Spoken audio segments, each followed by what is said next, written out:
the number one thing that held me back from stand-up was the idea of writing.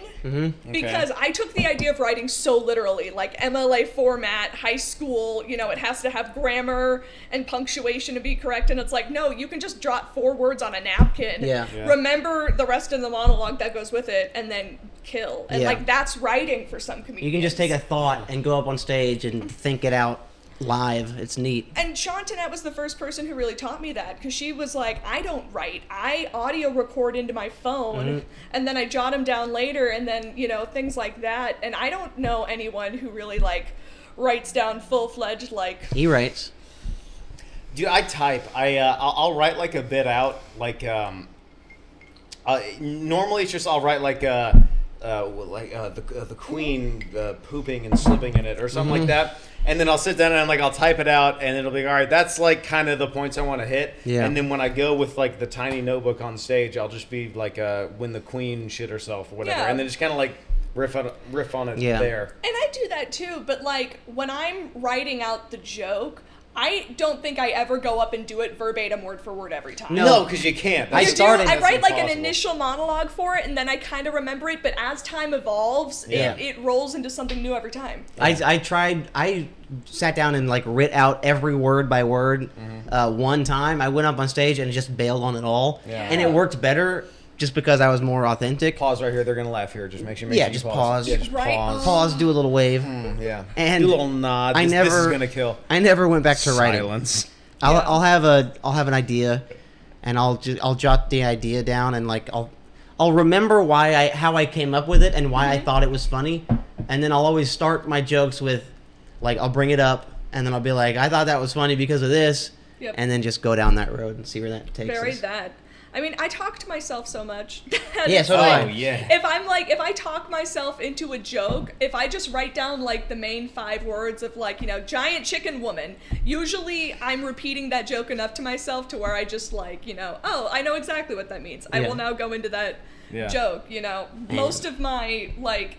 9 times out of 10, when I go to Badger and Jam, I'll think of, like, 5 jokes I want to do. Usually I'll do, like, 1 or 2 new ones. I'll try to save room for riffs, and then I'll do, like, a couple of classics just to end it off. But I'll write down, like, 3 words for each on 1 sheet of paper. Yeah. So I don't have to be flipping all through my book of, like, where's that one joke? That's the worst. That's the worst. Dude, Peeve, pause. Peeve... Open mic Peeve, the guy that's like, I'm on the right page in my notes. Yeah. It's like you didn't come prepared. Or the guy who's like...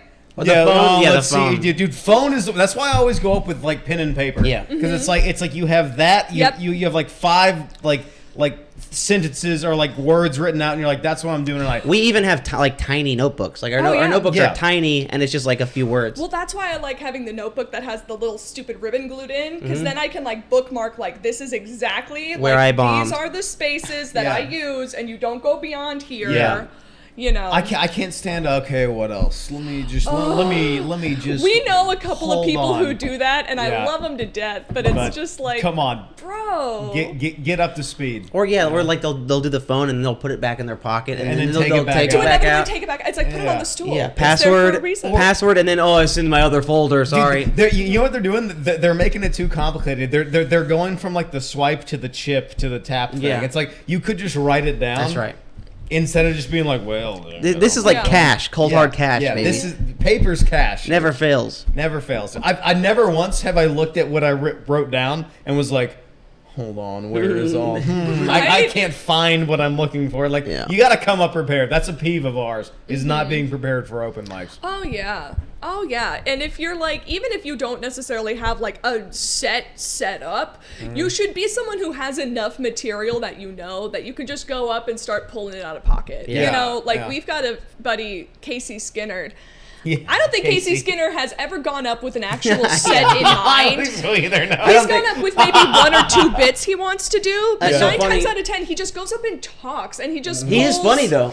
Yeah. It's funny, but very funny. I was thinking about this earlier today. I was like, there's a few people who I like and who are funny, but I don't know like a bit of theirs. Oh yeah. Like Tom's always funny, but I don't know like, oh, you got to hear Tom's bit about this. I have no idea what Tom's jokes are. I didn't see Tom do material until the All Day Polly J show in Beverly Hills, and he killed the dude. He did so well. Like I know to Tony.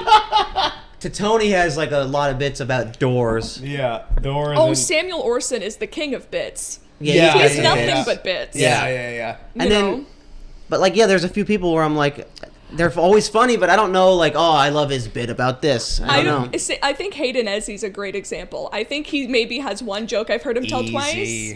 That's Easy. my rival out there. No. The opposite. But Hayden. like he's one of those people. He just kind of gets on stage and like whether he opens or closes, he just talks about the day. Mm-hmm. And 9 times out of 10, he gets like a solid number of laughs. I know him. He had a joke about what was it, a kumquat or a squash?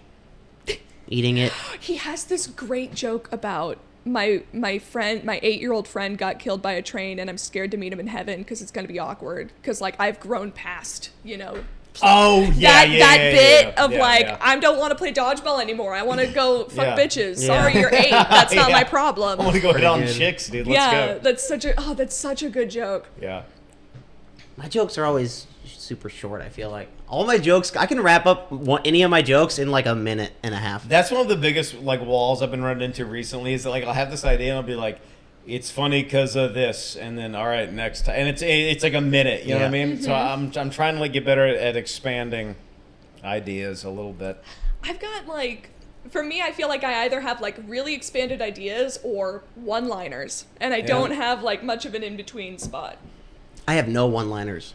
Yeah. I don't think in one-liners.